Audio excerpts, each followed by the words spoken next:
Alright guys, I'm back with another video. This one's a continuation of something that I've done about a year ago. So I have this car here. This car originally came to me, we kind of had an unknown cam, 270 cam, that's all we knew about it, 5.7. I had the E85 flex kit. Now, if you remember from this video, I had issues with it. I didn't like the way it was performing. It was giving me false fuel readings. If I remember correctly, at idle it was like minus 33 or plus 33 or whatever, and it kind of had some hiccups in it. So here's the car, if you guys remember.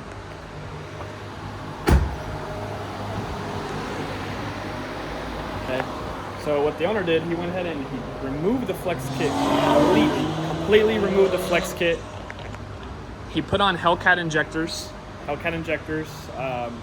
and he added headers. So this is kind of a double-ended sword on why the flex kit isn't better. It's not a true comparison, apples to apples, because we did add headers that didn't have previously. Now this is on the base map, so you can go back to the video, you can screen grab, whatever. So he left at 360, basically 370 wheel HP, 375 wheel torque, which was on the lower end than what we wanted, especially with the E85 in the tank, or maybe it was like E50 mix or whatever. But now that he's back, the initial base pull,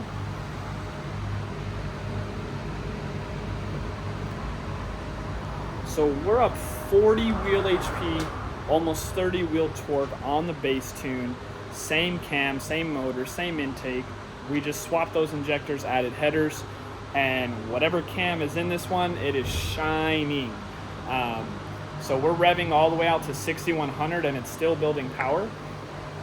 So let me zoom back in. You can see just an enormous difference in the power band.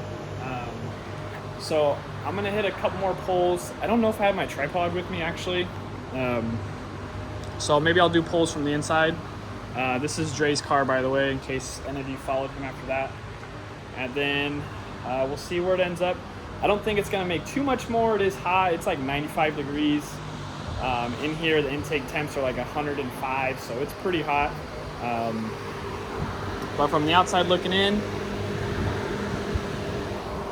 you would not think that this car is making over 400 wheels. So let's get back to it.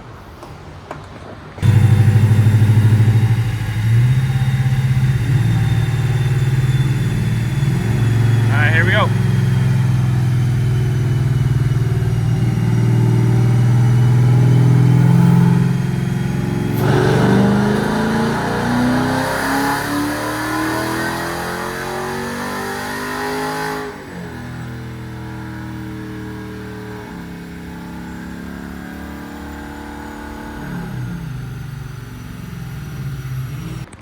All right, so we're back. So we're pretty much done here on the dyno.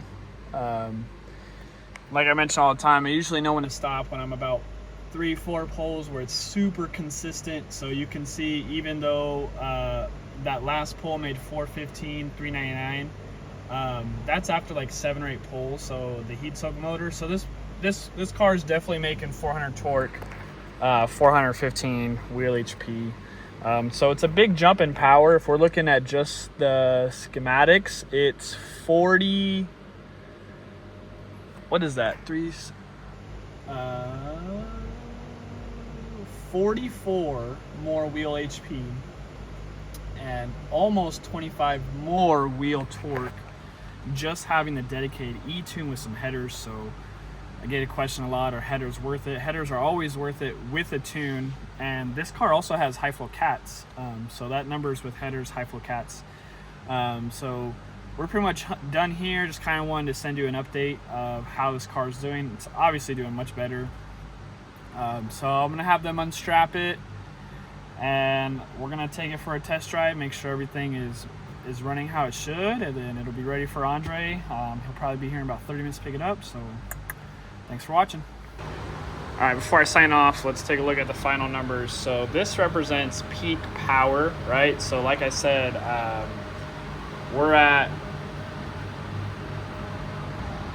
we're making 46 more wheel HP at the peak power range, and we're making almost 25 more wheel torque at the peak range. Now, max power, max gains is right here.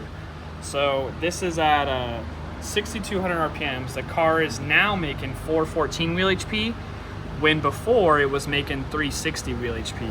So that is a peak increase of 54 wheel HP over the flex kit and stock exhaust. Headers, high flows, dedicated E85 tune makes a lot more power than those flex kits. So once again, I just want to thank you all for watching. I appreciate it. I know it's been kind of a slow summer for me. Haven't really had much more content to go, but I'm hoping to make videos here because I got this one here, track hawk swap there, nitrous build out there, waiting to get rewired, and hopefully it's going to be good to go, man. All right, so we're driving, just doing some testing. It's way better. Fuel trims are like between -4 and like +6 when sitting at idle, which is what you want. That's a good sweet spot to be versus last time I think it was sitting at like 33%. And no matter what you did, because of that ethanol sensor BS thing was skewing all the data. So it's usually best to just get a dedicated E85 tune, especially if you are in an area with so much E85 available to you. So once again, I'm signing off probably for the last time. Get this one dialed in for my guy Andre. Running a lot better, so super stoked with it. See you guys on the next one.